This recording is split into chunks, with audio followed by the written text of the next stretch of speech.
Buenos días, muy buenos días y bienvenidos a Lideria, la red de directivos influyentes.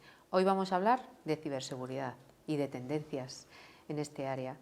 Y para eso hemos invitado a 3 directivos que tienen una carrera muy sólida, larga y fructífera, y vamos a hablar con ellos de ciberseguridad y de otras muchas cosas que derivan del área ciber.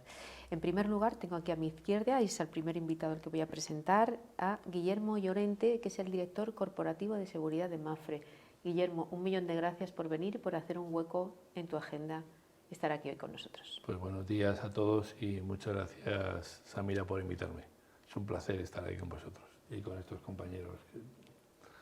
Me considero afortunado de compartir estos minutos con ellos. Maravilloso. Ya empezamos ya la mañana con alegría y con muy buenas vibras. Al lado de Guillermo tenemos a Julia Perea, que ella es la directora de seguridad digital en Telefónica, España. Muy importante recalcar esa función. Muchas gracias, Julia, por estar aquí, por hacer un esfuerzo en venir, que sé que tienes una agenda también muy complicada. 1.000.000 de gracias. Gracias a vosotros por estar aquí, por compartir este momento y gracias a todos los que nos están viendo ahora. Estupendo.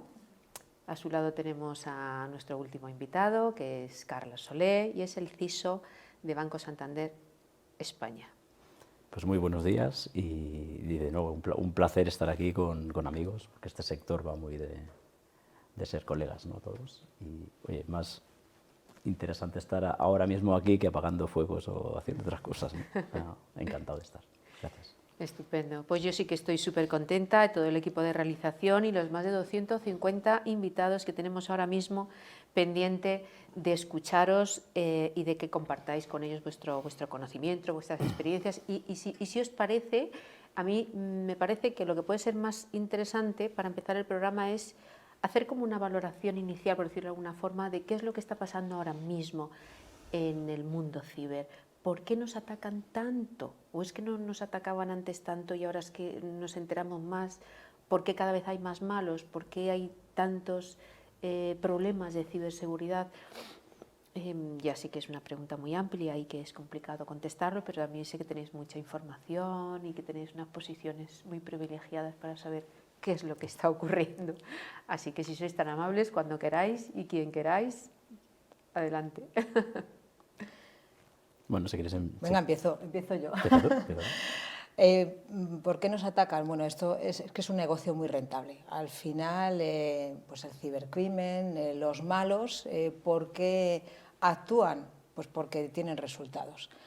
Hay una ventaja estructural. El malo lo único que necesita, pues al final es una fisura, un sitio por el que entrar y poder aprovecharla. Y las organizaciones tenemos que al final proteger todo el perímetro, con lo cual nosotros tenemos mucho que defender y los demás, los malos que están al otro lado, pues tienen que encontrar el sitio y a partir de ahí, ¿no? Y es un negocio muy rentable para ellos, con lo cual, pues si ya teníamos, y como dices tú, es que antes no nos atacaban, cada vez somos más maduros, cada vez nos preparamos mejor todas las organizaciones, cada vez tenemos mayor concienciación, pero la exposición al riesgo sigue aumentando, ¿no? Y entonces, pues el hecho de que también tengan más fácil, de alguna manera, hacer los mecanismos para atacar, pues hace que esto, pues lamentablemente, haya venido para quedarse. Tenemos que ser conscientes de ello. Son resistentes los malos. Son muy resistentes, sí. Yo empezaría porque vivimos en un entorno completamente digital. A mí me encanta y además creo que es algo que ha permitido a la humanidad avanzar y avanzará muchísimo más, ¿no? Estamos todo el día pagando con el reloj, con el móvil, en el ordenador, no sé cuántas horas pasamos ahí, ¿no? Y ya es una economía completamente digital, es muy difícil de pensar en negocios que no lo sean, ¿no? Que no tengan esa parte. A mí me encanta irme de retiro y desaparecer y estar sin móvil y sin nada, pero eso es una burbujita N veces al año, ¿no? Todo el resto estás inmerso en lo mismo.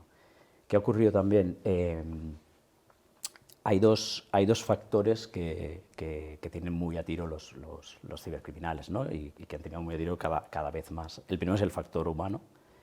Somos humanos, hemos hecho una evolución de muchos años, muchos miles de años, por llamarlo así, y en una interacción personal somos capaces de detectar amenazas. ¿Vale? El humano es el único animal que tiene la esclerótica, la parte blanca del ojo, y entonces micromovimientos del ojo del otro te están diciendo muchas cosas, aunque no lo sepas. Pero ahora interactuamos en el digital. Imaginaos ya una llamada telefónica tienes el tono, pero en un chat no tienes nada. Hemos perdido eso, y eso solo nos lo puede dar la inteligencia artificial. Los malos lo saben y aprovechan, y el 90 y pico % de los ataques y de los fraudes es engaño, ¿vale? Engaño a personas. La segunda es los sistemas. Yo ya soy abuelo cebolleta y programé en una cosa que era un bicharraco gigante como esta sala, que era el VAX, y programamos en una cosa que se llamaba ensamblador. Bueno, claro, existe aún, ¿no? Pero todo el programa lo hacías tú, todo, cada instrucción, pero lo tenías todo controladito. Los sistemas, de nuevo, es una ventaja porque ahora podemos construir muy rápidamente cosas, pero se están basando en muchos componentes que no tienes ese control. ¿Qué ocurre cuando sale la famosa vulnerabilidad que afecta a millones de cosas en el mundo, ¿no? Pues todo el mundo pues cagando leches a parcharla y poniendo unas velitas para que no te lo exploten, ¿no? Entonces eso también lo aprovechan los malos. Esos dos factores los aprovechan como vectores de entrada, ¿no? Como decía Julia, con que encuentren una brecha van a entrar. Y después hay algo que fue la explosión de todo esto. O sea, atacarte por atacarte, es verdad, hay temas geopolíticos, hay activismo, hay historias de atacarte por atacarte, pero el boom de todo el cibercrimen viene por monetizar el dinero. ¿Y cómo han podido monetizar el dinero? Pues antes de las criptomonedas lo podían hacer, pero era más complicado, había trazabilidad, incluso el envío de dinero efectivo por compañías estaba trazado. Con las criptomonedas han visto el canal para hacerlo, ¿no? Y entonces se ha disparado. Estamos en un momento en el que la escala que tienen los cibercriminales para atacar a todo tipo de compañía, a todo tipo de ciudadano, es brutal. Wow. Impresionante. Pues sin lugar a dudas, todos estos elementos que han dicho tanto Julia como Carlas, ¿no?, forman parte del escenario, ¿no? Por tratar de decir algo diferente y aportar adicionalmente a lo que dicen ellos, ¿no? Yo creo que básicamente los malos han existido siempre han estado ahí, ¿no? Lo que sucede es que nuestra vida ha aumentado, ¿no? Ya tiene una nueva dimensión. Nuestra dimensión era tierra, mar, aire, y ahora tiene tierra, mar, aire y el ciberespacio. Y este mundo digital, que algunos piensan que es virtual, es un mundo absolutamente real. Una parte de nuestras vidas están ahí, ¿no?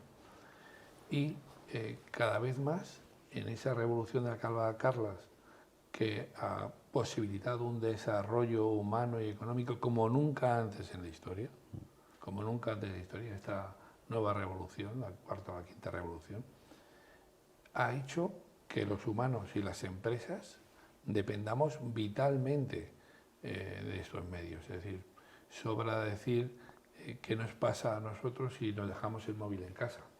Pensamos que estamos desnudos. Es decir, ¿y qué pueden hacer las empresas si no tuvieran acceso a los sistemas? Esa dependencia conlleva una vulnerabilidad, porque somos dependientes. Esa ventaja competitiva provoca que no tengamos. Con lo cual somos vulnerables. Esa vulneración provoca el primer elemento que es capaz de ser usado por los malos, ¿no? Que es que nos pueden quitar la disponibilidad de uso de esos medios. La falta de disponibilidad y el coste añadido reputacional, el coste de los datos de los clientes, etc., eso hace que las empresas seamos dependientes y vulnerables. Los malos lo saben. Y se producen, ya les he apuntado uno, ¿no?, que es el tema de las criptomonedas. La monetización surge porque antes la única forma de monetizar el dinero era quitando a los bancos y cambiando el dinero de una cuenta a otra, o haciendo que los cajeros escupieran dinero, o con el resto de las empresas por las tarjetas, y eso hacía que el objetivo de los malos era muy limitado. Ahora, por el contrario, el objetivo son todas las empresas.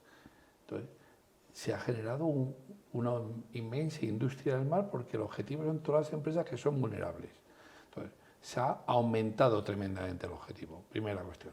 Segunda, la dificultad de atribución. Carles ha mencionado las criptomonedas. Las criptomonedas lo que han permitido no solamente como pagar, sino que han dificultado la dificultad de atribución, que ya es grande en este mundo digital, ¿no? Saber quién te está atacando. Pero es que desde que los Estados Unidos metieron en la cárcel a Al Capone por fraude fiscal en los años 20, el mundo ha ido persiguiendo a los malos a través de persigue tu dinero. Esto es FATCA, esto son todas las leyes de prevención y blanqueo de capitales. Y con las criptomonedas, esa estrategia que ha sido la que ha usado Occidente se ha venido abajo. Las criptomonedas son indescifrables, no, pero son un 90% más difíciles de perseguir que el dinero normal, o un 90 y tantos. Eso hace que la dificultad de atribución de este mundo tradicional, porque es transnacional, te atacan de todos lados, más que es enormemente complicado seguir el dinero, hace que tengas una enorme protección. Tienes un enorme mercado con un nivel de riesgo bajo, porque no tienes problemas, que conlleva al final una situación que, mientras que no nos damos cuenta que este es el mundo real y que eso que ha hecho Carles es que tardamos en adaptarnos, claro. En el mundo físico, que es el que hemos vivido hasta hace 20 años, hace 30, todos nosotros sabíamos cuáles eran las medidas básicas de protección. Sabíamos que si una calle tenía poca luz era una calle problemática y tu madre te decía no vayas por esa calle, niño. O salíamos de nuestra casa y nuestra madre nos enseñaba a cerrar la puerta. Si yo pregunto a nuestros oyentes o televidentes, oye, ¿habéis cerrado la puerta esta mañana de vuestra casa? Pues todos me van a decir que sí, o me vais a decir que sí. Pero realmente me vais a decir una pequeña mentira, porque realmente ninguno os acordáis. Ninguno os acordáis, porque es un gesto instintivo. Igual que te proteges instintivamente. Por el contrario, si pregunto cómo están los puertos de router de vuestra casa, pues excepto algunos frikis, como los que estamos aquí, nadie lo sabrán. ¿Qué sucede? Pues que estamos en un mundo que todavía como personas no estamos adaptados. Nuestra cultura, nuestra forma de vida no está adaptado. Entonces, tenemos un inmenso botín, un riesgo bajo y una sociedad que aún no está preparada. Y es muy importante eso porque, como dice Guillermo, es el mundo real, el mundo digital ya es parte nuestra. Entonces esa falsa sensación de seguridad de que las llaves de casa no se las damos a nadie, pero a veces no sabemos dónde estamos metiendo el login, el password, ¿no? Esas situaciones de lo tengo controlado, es que no es así. Ahora, estos dos mundos están juntos, a través de uno llegas al otro, ¿no? Y cada vez va a ir a más, ¿no? Y parte de nuestra vida tiene mucho que ver con temas digitales y servicios digitales, ¿no?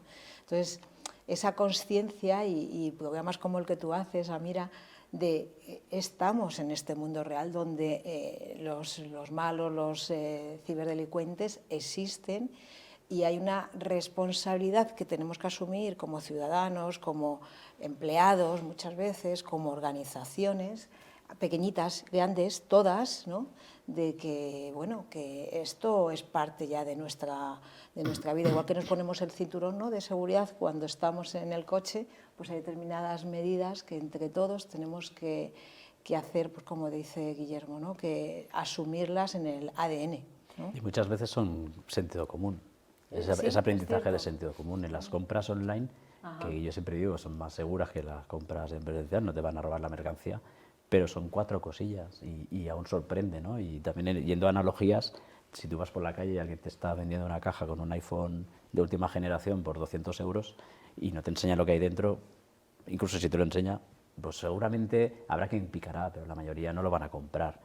Pues esto pasa mucho en Internet. Las ofertas de estas deslumbran y se manda el dinero y obviamente nunca va a aparecer eso, ¿no? Ese aprendizaje es importante, ¿eh? Y sí me gustaría enfatizar en el tema que también decía Guillermo, de que antes era target unos determinados sectores, ¿no?, porque es donde podían monetizar el dinero, sobre todo los clientes de determinados sectores, y ahora es target todo el mundo. Allí lo que se ha creado también es una asimetría muy fuerte entre la madurez de ciberseguridad de las que eran atacadas hace 15 años, ¿no? ¿Por qué? Porque no había más remedio, o sea, hemos tenido que madurar, y el resto. ¿no? Donde en los últimos años sí que se han tenido que poner pues, muchas medidas que a lo mejor se han tardado en otros sitios 5, 6, 7, 10 años, ¿no? Eso complica también mucho las cosas. Para mí ya es un tema de seguridad nacional y yo creo que hace relativamente muy poco que los gobiernos han tomado partida en proteger a sus ciudadanos y a sus empresas. Aún queda recorrido, ¿vale? Ahora se está haciendo, pero es muy importante porque igual que hay una prevención de la salud y luego una cura de la salud, oye, debería haber una prevención de los ataques porque al final nos vienen de fuera, ¿no? Claro. De eso vamos a hablar ahora, de colaboración pública-privada.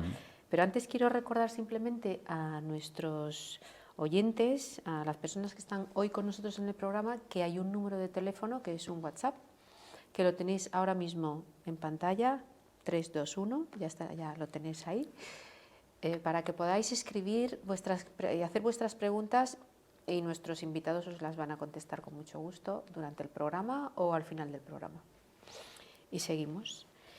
Y hablemos de eso, de esa colaboración pública-privada, porque efectivamente las empresas y los ciudadanos, o sea, las empresas pues tienen sus recursos, pero los ciudadanos... Es muy relevante esa colaboración porque al final no podemos luchar individualmente. Podemos tener muchos recursos. El Grupo Santander, Telefónica, Mafre, tenemos muchos recursos para luchar contra la ciberseguridad, pero ¿qué pasa con otras compañías, ¿no? más pequeñas o el ciudadano de a pie? La única forma es poder colaborar entre todos y después hay un punto vital, es esa atribución también que ha llamado Guillermo, es muy compleja. ¿Quién es el que está atacando? ¿Vale? Y no es una persona, son grupos criminales, como las mafias de los años 20 y de los años 30, ¿no? Esa atribución solo es posible colaborando, compartiendo mucha información y obviamente la atribución y la detención no la van a llevar a cabo empresas privadas por muchos motivos. Eso lo tienen que hacer pues, los cuerpos y fuerzas del orden, ¿no? Y que en colaboración supranacional e internacional. Eso es básico, ¿no? Se están viendo ya muchos resultados en ese sentido, pero como decía, esto empezó hace relativamente poco, ¿no? A mí me gustaría ser tan optimista como Carlas, ¿no? Sobre que se están viendo muchos resultados. Yo creo que se están viendo muchos avances, pero yo creo que ese gran debe, ¿no? El contrato social entre el ciudadano y el Estado es que el ciudadano delega el uso de la fuerza en el ciudadano. Y hay una asunción, porque es que así lo dice nuestra Constitución, que la competencia de seguridad es exclusiva del Estado. La seguridad pública es una competencia exclusiva del Estado.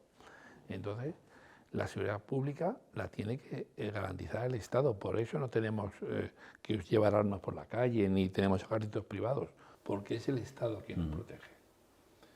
Pero mientras que todos tenemos claro que ante cualquier robo o incidente está ahí la policía, y vivimos afortunadamente y gracias a Dios en uno de los países más seguros del mundo, y creo que esto hay que repetirlo, vivimos en uno de los países más seguros del mundo. Totalmente. Es una grande fortaleza de España. Pues en el otro ámbito no se ha producido esa asunción de competencia. Es decir, creo que las empresas, las grandes empresas que fuimos las primeras en ser atacadas masivamente, hemos hecho enormes inversiones en una carrera de inversión que parece que no tiene fin. Es decir, cuando miramos los ratios de mercado, permanentemente cada año se gastan más. Las empresas dedicamos más y más dinero, no hablo de una, hablo del conjunto, a protegernos. Esto no puede seguir así, es decir, hay que cambiar el Estado, y Carles ha hablado de colaboración supranacional, las comunidades de Estados, la Unión Europea, tienen que tomar conciencia de que esto es un problema de seguridad para nuestra propia sociedad. Yo creo que un ejemplo que nos puede hacer entender mi punto de vista, o puedo hacer trasladarlo a los espectadores, no es en el siglo XV y XVI las armadas surgen, o el uso del mar surge hace 4.000 o 5.000 años, ¿no? Pero hasta que los mares no están limpios de piratas, las zonas ribereñas eran zonas pobres, y por eso los pueblos que están al lado del mar estaban subidos en la costa, y la costa no estaba colonizada por el tema de los piratas. Ahora tenemos una internet llena de piratas y tiene que haber alguien que ponga orden en ese mar. Y las empresas no tenemos ni el derecho ni la responsabilidad de ir a atacar a los piratas, únicamente podemos defendernos. Pero es normal que tengamos que tener una puerta segura en nuestra empresa, pero otra cosa es que tengamos que tener un fornos en nuestra empresa, porque eso limita las capacidades de desarrollo de nuestros... ¿De quién es competencia la seguridad en los mares? ¿De una naviera? No. ¿De una empresa de recreo? No. ¿De los ciudadanos que van con un barco? No, es de los estados. La seguridad de Internet es responsabilidad de los estados, que debe proveer un espacio seguro para que los ciudadanos y las empresas se desarrollen. Y aunque evidentemente coincido con Carles, ha habido avances, creo que hay mucho por hacer. Queda mucho por hacer. De hecho, incluso ataques como el que hubo en el pipeline americano, incluso van bien, porque ponen, o sea, al final le están diciendo, en este caso a Estados Unidos, ojo que esto te puede paralizar la economía. Y ahí se ponen herramientas y ahí se va contra estos piratas. Es decir, al final tenemos que limpiarlo, ¿no? Tenemos que tener... Yo es que tengo fe en el ser humano, no sé, soy un poco optimista. A la larga lo conseguiremos, ¿no? Y podremos pasear por Internet como paseamos por las calles de Madrid, como decíamos, en un sitio seguro. Hombre, algún carterista tendrás por Internet, pero no tendrás la situación actual, ¿no? Sí, es cierto que en España, con el Foro Nacional de Ciberseguridad, ¿no? Es una iniciativa público-privada en la que sí que se pretende impulsar todo lo que entre ambas partes podemos hacer más por la protección, ¿no? En que toda Europa, España suele ser la que sí va por delante, aunque es cierto que lo que hay que hacer es mucho, ¿no? Todavía. Pero bueno, estáis vosotras, el grupo de Women for Cyber, como vocales. Sí, bueno, yo pertenezco también a la Junta Directiva de Women for Cyber y también somos ahora parte del Foro Nacional de Ciberseguridad como entidad. Exactamente. En mi caso yo también participo, bueno, por la parte que tengo telefónica en la iniciativa, pero hay muchos compañeros que también están en eso que... Es verdad que la parte del mundo de ciberseguridad une mucho a todas las organizaciones. Sí. Tenemos un frente común, ¿no? Entonces, entre nosotros es muy fácil compartir ideas, compartir iniciativas, ¿no? Aquí no hay la competencia entre compañías, organizaciones, ¿no? Está claro que el enemigo al final es común y muchas veces el que alguien identifique cosas que está pasando y ayuda a los demás, eso hace que puedas tomar medidas que de otra manera pues no te puedes anticipar, ¿no? Entonces, claro. Sí. Al final somos contra ellos, ¿no? Y además en España hay muy buenos profesionales de la ciberseguridad y en las fuerzas y cuerpos de seguridad los hay también. Otra cosa es cuántos recursos tienen para poder hacer ese trabajo. Pero, para abarcar tanto, ¿no? Pero ahí les aportas, de alguna forma complementas esa, a lo mejor, falta de recursos. Cada vez va a ser más, porque cada vez este es un problema más, digamos, más complejo que el físico, que sigue existiendo, ¿no? Por descontado. Pues mira, tenemos aquí una primera pregunta, que lo que quiere saber es, cada vez hay más secuestros. ¿Cómo responden las empresas cuando secuestran los datos a cambio de dinero? Supongo que se referiría al caso de hace poco del hospital de Barcelona, que fue un secuestro, que se pidieron no sé cuántos millones de euros. ¿Qué suelen hacer las empresas? Cada vez hay más secuestros, ¿no? Pues claro, porque volvemos un poco a esa explosión que hubo pues, hace 3 años, 4 años, ya con la pandemia uno ya se olvida de lo que ocurría, ¿no? Y esa explosión que se basa en plataformas que han montado los cibercriminales, y sobre esas plataformas de ataque pues tienen lo que llaman afiliados, entonces tienen unas facilidades para poder atacar, y las empresas, muchos sectores, como decíamos, no han estado preparados para poder hacer frente a los mismos. Entonces cuando una empresa recibe un ataque de este tipo, es un infierno. Es un infierno porque además puede pasarte en un viernes por la tarde, claro, es que no tienes las medidas, no estabas preparado para eso, y ves cómo los sistemas caen primero, pero luego está el doble ransom, ¿no? Que le llaman. O sea, te van a hacer pagar por recuperar sistemas, pero mientras tanto también te han robado los datos. Te van a hacer pagar por esos datos, ¿no? Y en sitios como el entorno hospitalario, que además creo que está habiendo una subida de ataques encima puedes tener problemas de vidas en el momento que paras sistemas, ¿no? Yo creo que allí, bueno, por un lado, pues todo lo que pueda hacer esa compañía para parar lo antes posible, lo primero que se suele hacer es corto comunicaciones, me centro en lo que tengo dentro, pero luego yo creo que hay algo muy relevante allí y es la comunicación que se haga a los clientes, a la ciudadanía de lo que ha ocurrido. Hay que entender que el que ha recibido el ataque es una víctima, no es el culpable, ¿no? Y a veces se culpabiliza también a las empresas de eso. Como por no protegerse por no Pues proteger que es lo muy difícil, suficiente, con lo cual es que es muy complejo, ¿eh? muy difícil. O sea, ¿Y qué haces cuando tienes un ataque, una incidencia de este tipo, una incidencia de gran magnitud? ¿Qué es lo que debería hacer una empresa? Ser transparente y contarlo y compartirlo con sus clientes y con los ciudadanos, decir, hello, me ha pasado esto, efectivamente, yo soy la víctima, o ocultarlo hasta que se soluciona y entonces ya dice, bueno, me atacaron, pero ya estoy bien. ¿Cuál es la postura correcta? ¿Qué es lo correcto? Yo no me atrevo a decir que es lo correcto, ¿no? Yo me atrevo a decir que es lo que hicimos nosotros. Nosotros fuimos atacados y nos dieron hasta el cielo de la boca, ¿no? Encima nos dieron un 14 de agosto, que para que todo el mundo sea consciente, era en España el mes de agosto, es el mes de vacaciones por excelencia. Dentro de ese mes, la quincena, la segunda semana es el de mayor número de gente de vacaciones, y dentro de esa semana, el fin de semana, por supuesto. Y ya dentro del fin de semana, por la noche, es decir. Y eso es un año de pandemia, con lo cual un viernes por la noche de un 14 de agosto en España, del año 20, es posiblemente el momento de la historia en que menos gente hubo trabajando en una compañía como la nuestra en España. Pero el día 15, que era sábado, en España es el día con mayor tráfico por carretera y por tanto la compañía líder de mercado de tráfico por carretera, con casi un 20% de la cuota, pues tienes el mayor número de servicios a tus clientes, son demandados ese día, ¿no? Tuvimos esa noche ese ataque y a la mañana siguiente ese reto, ¿no? Atender a los clientes. Bueno, pudimos haber hecho otras cosas y nosotros decidimos contarlo. Decidimos contarlo, que nos han atacado, decidimos decir que no sabíamos qué había pasado, ¿no? Yo perdonar que haga un inciso, ¿no? Cuando alguien acaba de recibir un ataque de ransomware y sale a las 4 horas diciendo no me han robado los datos o ya sé lo que ha pasado, digo, joder, deben ser genios. Deben ser genios, porque tienen ayuda extraterrestre. Nosotros tardamos muchas semanas en saber con precisión qué había pasado, invirtiendo, te lo aseguro, ingentes cantidades de dinero para hacer un forense que nos permitiese saber con precisión qué había pasado.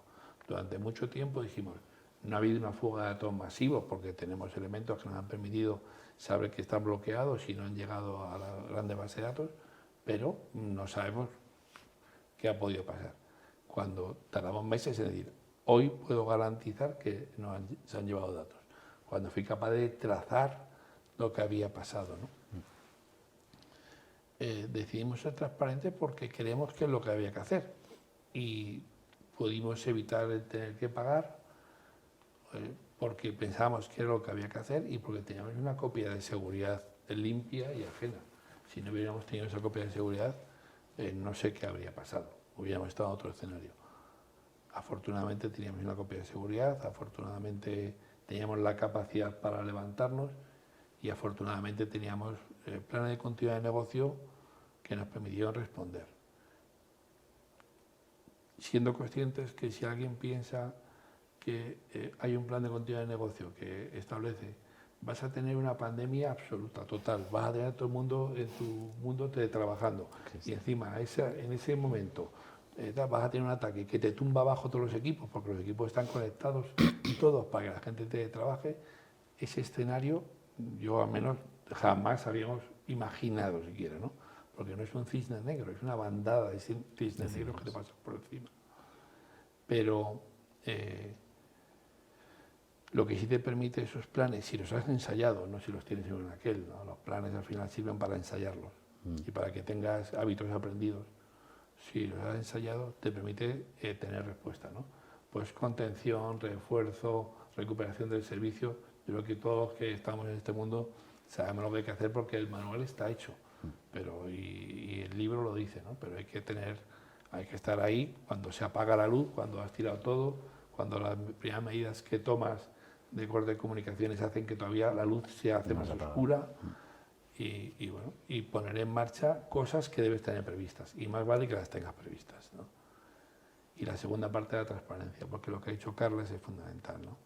En el Hospital Clínic los culpables no son los gestores del Hospital Clínic, es que los culpables son los malos. El culpable no es quien es asesinado y robado, el culpable es quien asesina o roba. Claro.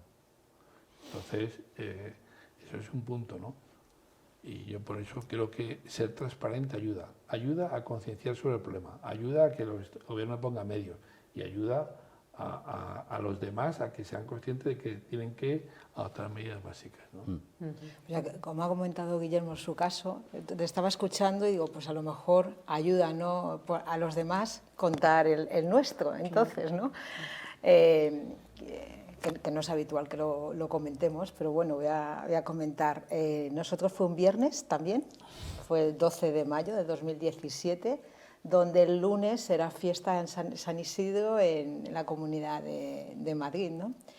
El 2017 o sea, parece que está ya muy lejos, porque entonces, que fue el WannaCry, la repercusión mediática fue enorme. La realidad es que, afortunadamente, en nuestro caso en Telefónica, la afectación fue a todos los PCs de puesto de empleado, no todos, pero era ese sitio, y fuimos capaces de que no llegara en ningún momento a los servidores. Entonces, la gente, nuestros clientes, siguieron hablando por el móvil, funcionaba la conectividad en las compañías, la televisión estaba, pero estaba esa incertidumbre de que no estábamos acostumbrados a tener incidentes con gran repercusión y afectación, y todo el mundo estaba en un momento de preocupación de qué podía ocurrir, además en una operadora que da servicios de conectividad a otras compañías. Fuimos muy transparentes, lo comunicamos desde el principio. Como nosotros damos servicios a otras empresas y sabíamos lo que estaba ocurriendo, en nuestro caso tenemos mucha gente de ciber y hubo mucha unión entre todos para ver qué es lo que estaba ocurriendo, ayudamos a otros que no pasaran por lo que nosotros, con lo cual la transparencia, la comunicación es fundamental. Entonces, en el malware, el objetivo era encriptar y pedir dinero por desencriptar. Ahora, no solamente es eso, sino que primero te secuestro los datos y entonces, si no me pagas, tengo también la información, ¿no? Que es, en unos años ha cambiado mucho esto, ¿no? Entonces, encriptamos sin absorber, a nosotros no había llegado los servidores, no podían tener los datos, pero en cualquier caso, el método era encriptar y pedir dinero. En nuestro caso, no pagamos secuestros de datos. Es verdad que es cierto que las grandes organizaciones tienen backups, son capaces de restaurar las situaciones, ¿no? Probablemente la forma de gestionar un incidente así, en empresas en que estás acostumbrado a tener incidencias técnicas, los equipos están entrenados, o sea, te toca ser bombero en otras ocasiones, pues como en Filomena, ¿no? Que viene una situación natural y sabes que tienes que actuar. Entonces, es cierto que los equipos técnicos en una operadora están acostumbrados a situaciones que están fuera de su entorno, que pasa una excavadora en un sitio, que corta un cable, y hay determinados elementos de protección y de entrenamiento para hacer las cosas, ¿no?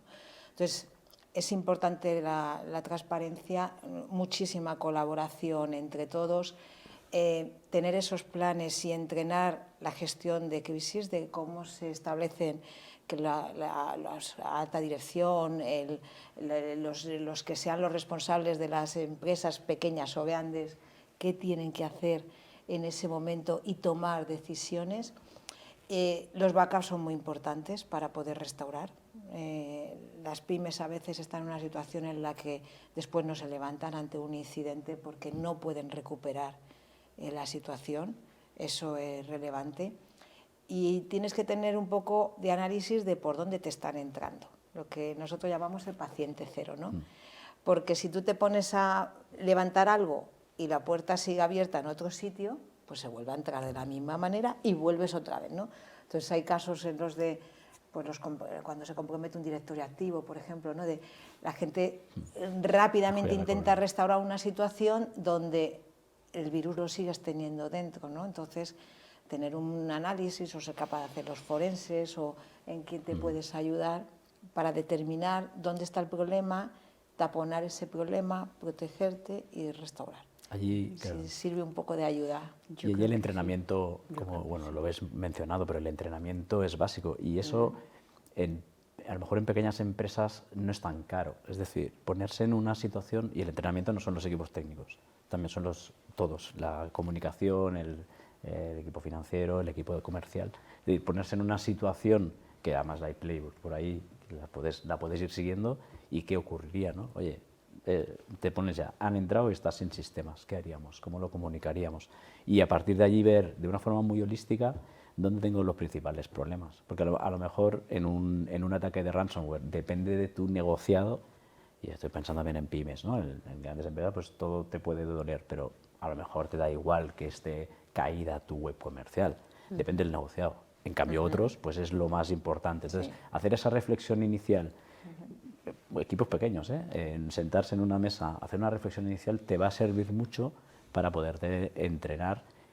Lo decía Guillermo, cuando hay un incidente, los incidentes de seguridad tendrás determinadas guías, pero cada uno va a ser diferente. O sea, vas a tener que lanzar a los equipos, digamos, de bomberos, ¿no? Y sobre la marcha tendrán que aprender cosas, pero cuando más cosas hayas pensado antes, y yo siempre he pensado que eso es una medida que no es cara, no tienes que comprar nada, no tienes que pagar nada, nos sentamos y lo vemos. Y luego vas a los basics. O sea, aún hay empresas que tienen el usuario administrador en sus usuarios. Parece una cosa, dices, bueno, ¿qué pasa? Eso es más cómodo, ¿no? Pueden instalarse cosas. Pues un ransomware te va a matar. O sea, quítalo, elimínalo. Es cultural. Hay muchas medidas que son culturales en pequeñas y medianas empresas que, bueno, pues ya les va a dar un punto más complicado a los malos el poderlos atacar, ¿no? Los backups, este tipo de cosas. Muy bien, yo tengo un par de preguntas de una persona de Ciber de Técnicas Reunidas que dice que como sois grandes organizaciones, si habéis sido capaces de determinar si los malos son españoles, o sea, nos atacan desde España o vienen de fuera. La atribución que ¿Tenéis decíamos alguna antes. valoración? Son Porque tenéis acceso a la grupos información. globales. Son globales. Ya, fíjate que a veces hay detenciones de alguna banda, o se logra detener alguna de estas plataformas. Son plataformas, o sea, los ataques tipo ransomware es un grupo que ha creado la plataforma y a eso se les ponen nombres, ¿no? Hay varios tipos. Y luego hay los afiliados que están en ese programa, que son los que ejecutan el ataque, ¿vale? Y luego pues entre ellos se pagan unos fees, lo que toque. Puede ser que haya afiliados que ataquen desde un país o de otro, o que estén montados en un grupo donde tengan personas en el país A, B, C, incluso en España. O sea, esto es global. Esta también es una de las grandes dificultades, porque si estuviese dentro de las fronteras de nuestro país, pues haríamos como con la seguridad física. Claro. Oye, los persigues, los metes en la cárcel, lo cortas, pero esto es global. Puede ser un equipo o puede ser un grupo de ransomware que esté distribuido en diferentes partes del mundo. Pero hay quien actúa desde España también, sí, claro. Sin duda hay quien actúa desde España, ¿no? Pero menos. Yo creo que hay que ser consciente primero que, como decía Carlas, ¿no? Es una plataforma en la cual tiene una cadena de producción absolutamente optimizada, ¿no?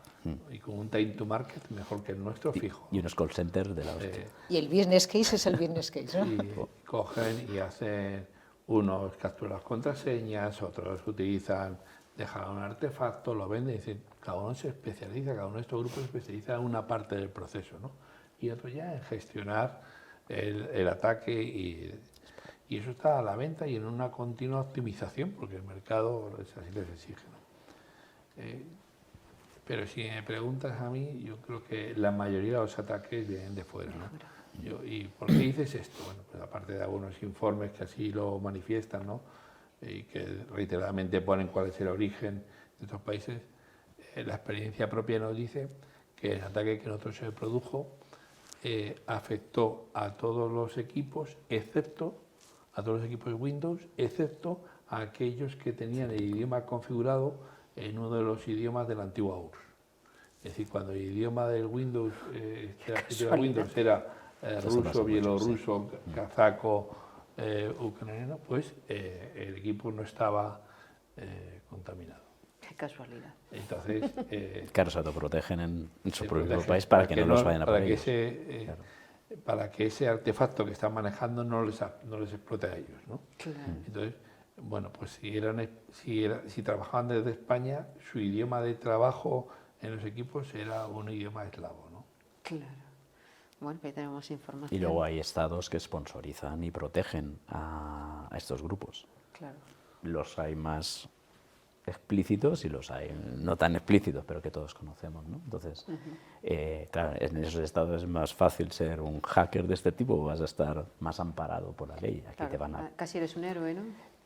Sí, casi es un héroe, te van a dejar hacer, vas a poder vivir. Es otro de los grandes problemas, porque Internet es democrática, Claro. está en todo el globo, ¿no? No la podemos cortar por fases y geopolíticamente es un problema ahora. Pues Julio es un empresario, un pequeño empresario de Murcia, tiene una pequeña, bueno, una cadena de restaurantes. Y dice, bueno, he leído que como ya las grandes empresas están muy protegidas y los malos llevan cada vez Van a por menos ellos. por los grandes, pues no paran de decir que este año es el año del atacar a las pymes, ¿no? ¿Algún consejo?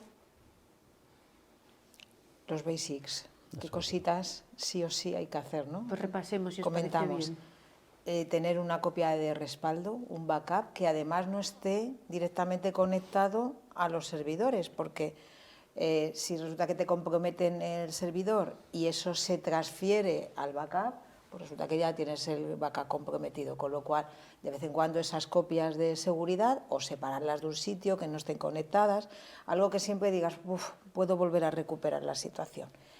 Parchear, o sea, insistimos mucho en que hay vulnerabilidades y algunas pues que son, si estás expuesto, pues vas a estar en peores condiciones que otros, ¿no? Entonces, llevarse muy bien. Los equipos de seguridad y de TI se deben llevar muy bien y tener el mismo objetivo. En una empresa pequeña como la de Julio, probablemente hasta sean los mismos, ¿no? Entonces, eso de parchear es importante. Somos un poco desconfiados en seguridad. A mí siempre me dicen, pues siempre lo estás viendo desde el lado malo. Y es, ¿para qué das permisos de más? Esto que decía Carlas del administrador. Si tú no necesitas acceder, no tengas la llave para acceder. Porque tú no la vas a usar, pero si alguien entra en tu nombre, ya tiene acceso a todo, ¿no? O sea, para desplegar el ransomware, que es lo malo, primero tengo que llegar hasta aquí. Y si lo que llego es que suplanto la identidad del que tiene el acceso, entonces llego. Entonces, en una empresa pequeña no todos son el administrador. Entonces, pues que cada uno tenga acceso a lo que tiene que tener.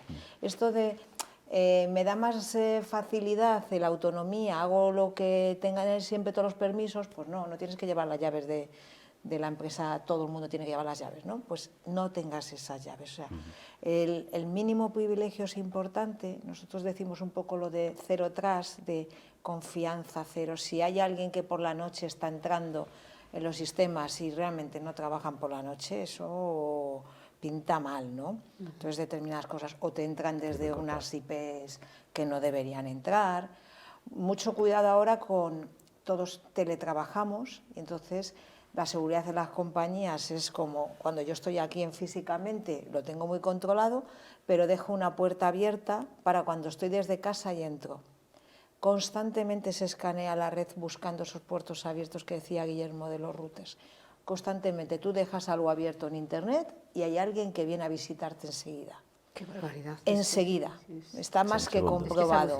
Está más que comprobado porque se escanea automáticamente. Entonces, pues que si desde su casa a la casa de un técnico tienen ese acceso, ponerle un poco de barreras, ¿no? No es un login, un password que es algo que sé, sino algo que también tengo, ¿no? Un doble factor, unas medidas un poco más para que el que tiene que acceder se lo pongas más difícil, ¿no? ¿Alguna más? Hombre, yo en el caso de Julio, sin conocer su negocio, pero lo que decía un poco antes, ¿no? O sea, que si se pone en la situación de que le paran todos los sistemas, le paran el negocio, hablas de restauración, no lo sé, es posible, pero es ponerse en esa tesitura. ¿Me paran el negocio o no? A lo mejor no. Si no me paran el negocio, me es suficiente con recuperar datos, no sé si de facturación o lo que sea. Y la tercera es, los datos que tengo, si me los publican por ahí me hacen daño. A lo mejor en su caso, pues oye, lo ataca, hombre, es una faena, sí, te va a costar un dinerito arreglar los sistemas por detrás, pero a lo mejor no tiene un riesgo y no te debería pagar nada porque, bueno, pues ya está, no ha pasado nada. El restaurante ha seguido funcionando, etcétera, etcétera. Lo estoy exagerando, ¿no? Pero quiero decir, esa es la primera reflexión. No siempre va a ser tan malo, ¿no? Claro, si ya tiene venta online, pues bueno, pues tendrá que tener sus joyas de la corona, ¿no? De alguna forma. Yo le preguntaría a Julio o a cualquiera, ¿no? ¿Cuánta gente en tu empresa tiene capacidad para transferir dinero de una cuenta a otra? Pues ¿cuánta gente tiene capacidad para administrar tus sistemas? ¿A quién estás dando la llave de tu restaurante? Claro. Pues ¿a quién está dando la llave de tus servidores? En cualquier empresa, ¿no? ¿Cuántas máquinas frigoríficas tienes? Seguro que lo sabes. ¿Cuántos equipos tienes? Las máquinas frigoríficas tienen mantenimiento, están parcheados los servidores, están parcheados los equipos. Son cosas que en un lado lo vemos normales y en otro no nos hemos presentado. Un dato, Samira, un dato terrible, ¿no? En España, el 90 y tantos % de las empresas tienen un seguro hablo de seguros porque soy de Mafre, ¿no?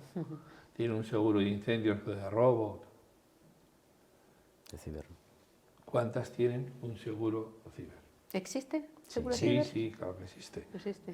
De Mafre Y para es estos estupendo casos que yo lo para estos recomiendo, casos pero hay otras muchas compañías. Es decir, si es evidentemente mayor riesgo. ¿Cuántas empresas van a quemarse esta semana? Van a tener incendios. ¿Y cuántas van a tener ataques? Ya te digo que van a tener muchos más ataques que incendios.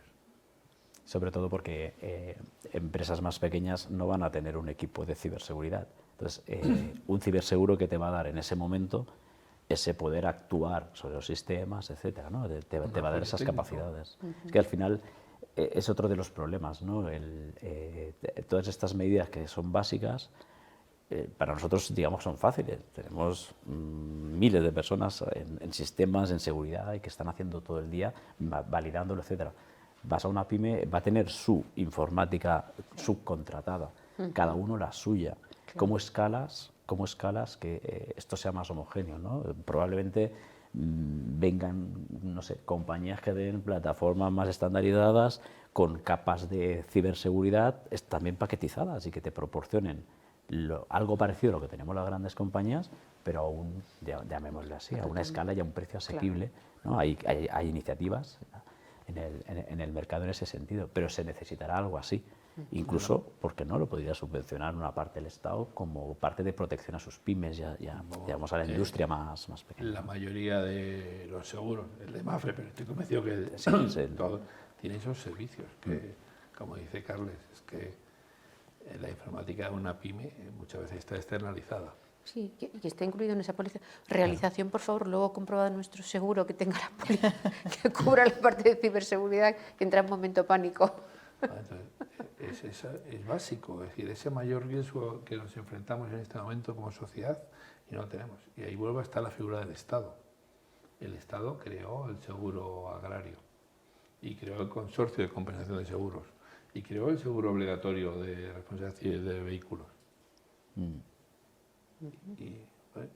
Y en esto que ese mayor riesgo para nuestra sociedad no interviene, fomentando, posibilitando un consorcio de compensación de seguros, un seguro agrario que permita a todas estas pymes, porque Santander, Telefónica, Mafre, es que estamos hablando de 3 de las 10 empresas más grandes de España. Estamos, para el 99% de las empresas de España, nosotros estamos jugando no la Champions, sino la competición intergaláctica. Claro.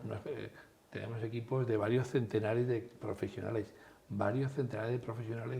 dedicados a esto, a cada uno de nosotros. Y eso no nos garantiza el 100%. Y eso no nos garantiza. Y estamos diciendo medidas a una empresa que no es que tenga varios centenares de profesionales dedicados a esto, es que tiene 10 personas y tiene un contratado por hora. Eso son enormemente débiles. Pues ahí está el Estado, ahí debe estar el Estado, ¿no? Y vuelvo a insistir lo que decía antes, es que la seguridad pública es una competencia exclusiva del Estado según la Constitución, y el contrato social es que yo no puedo hacer uso de la fuerza y no voy a perseguir a un malo con una pistola y pegarle 2 tiros porque el Estado me protege, he cedido el uso de la fuerza del Estado. Que mire la web de incibe.es, que hay muchas ideas para las pymes, están las subvenciones de los fondos europeos, hay medidas que a veces se nos olvida que la transformación digital no es solamente digital sin seguridad, es más ciberseguridad. Entonces hay determinadas prácticas. Ha habido una iniciativa de kit digital donde digital, una parte que podías subvencionarte era la seguridad, ¿no? Y había varias compañías que estábamos allí para darlas. Los basics, hay vídeos, hay determinadas prácticas en incibe.es que dan una primera pista por dónde seguir. Pues Julio, más las 3 o 4 personas que nos estáis preguntando si vamos a colgar el enlace porque os tenéis que marchar a vuestras coles y vuestras lechugas, que vivimos en un mundo de coles y lechugas. Sí, mañana colgaremos en redes sociales, en YouTube y en los diferentes, y en Spotify también, este programa, por lo que podéis ver y leer, ver y escuchar varias veces todas las sugerencias tan amables que nos han hecho nuestros CISOs hoy. Vamos a ir terminando el programa, porque casi llevamos 1 hora, no se nos pasa volando porque es súper interesante, pero no sin antes haceros una pregunta, que es si vosotros cuando dormís por la noche tenéis el móvil encendido. Porque claro, si os están continuamente atacando, vosotros dormís tranquilos. Entiendo que tenéis unos equipos muy potentes detrás, pero ¿cómo duerme un CISO? Yo de lado. Yo duermo muy tranquilo porque soy muy zen, básicamente. O sea, pero sí, estamos disponibles las 24 horas. Obviamente, pues como mis compañeros, hay unos equipos que, como decía, yo tengo retiros donde estoy unas horas sin móvil y estoy encantado. En esos momentos espero que no haya nada y lo va a gestionar parte del equipo y luego ya pues me van a meter dentro de esa call. Que ataquen constantemente no quiere decir que tengamos incidentes constantemente, ¿vale? Y de hecho por eso es importante todo el entreno que hacemos, porque un incidente no lo tienes. Tienes intentos, ves cosas y hoy hay que poner en marcha pues, dispositivos. Pero bueno, eso va mucho con la persona. Yo siempre he dormido muy tranquilo. Y si pasa algo a las 3 de la madrugada, pues me levantaré muy tranquilo y tendré que actuar. O sea, que duermes con el móvil con operativo, te quiero decir. El móvil operativo siempre. Siempre. Bueno. Yo duermo tranquilo. Y si mi mujer demasiado tranquilo, tal como llego a la cama me duermo. Pero eso no quiere decir que no duermas con el móvil encendido en la mesilla. Y desgraciadamente suena a veces. Pero también te digo, ¿no? Si te dedicas a este mundo y tienes que asumir que eso forma parte de tu ser.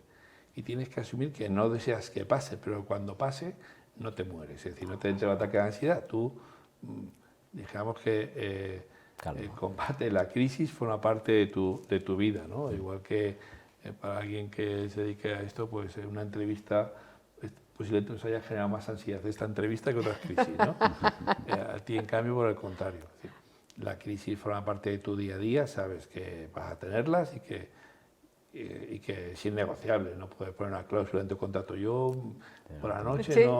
apago el móvil. Tú tienes que estar y vas a estar. Y es que aparte no te entra el ataque de ansiedad, eres consciente yo creo que somos conscientes de la responsabilidad que tenemos, ¿no?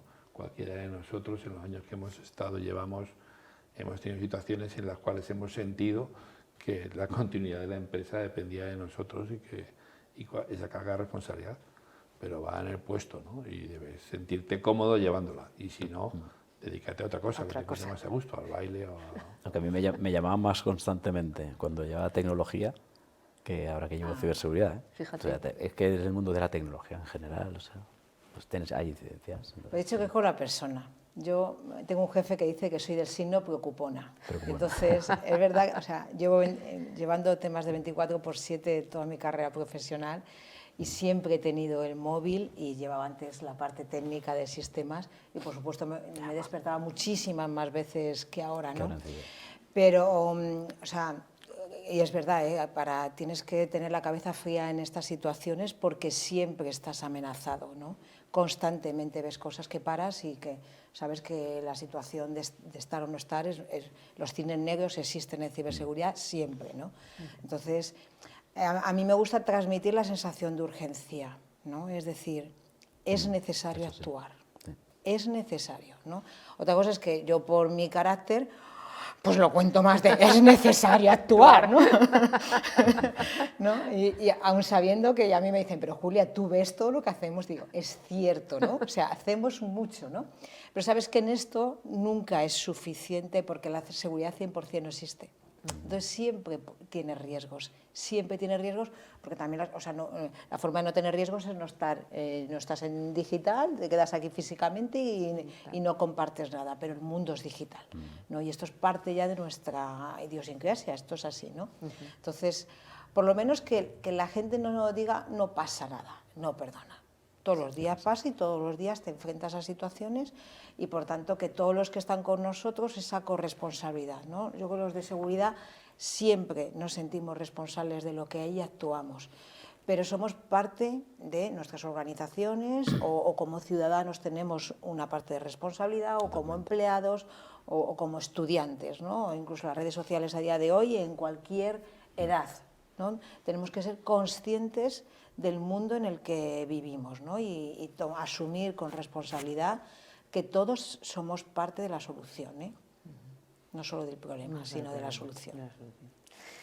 Muy bien, pues hemos tocado nuestro fin, habéis sido absolutamente maravillosos, muy abiertos, muy cálidos y yo creo que el público, el maravilloso público que hemos tenido al otro lado ha disfrutado mucho de teneros aquí con nosotros y además va a haber muchísimas más personas que van a tener la oportunidad de poder veros a través de nuestras plataformas y nos vamos a despedir ya, así que muchísimas gracias, de verdad, 1.000.000 de gracias por estar aquí además de una forma tan generosa y ya nos despedimos de todos vosotros, que tengáis una muy buena semana. Gracias a todos.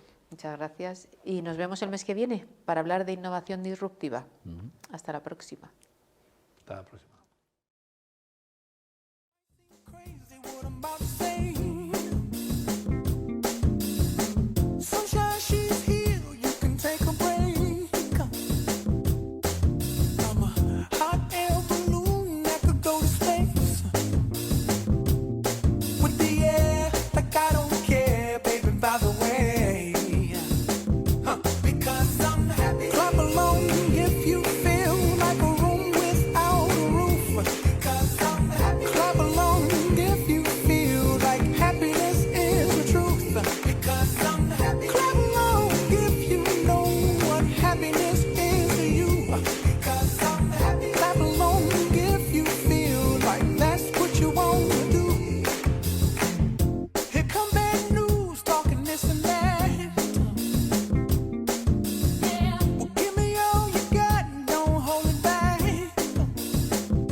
Friends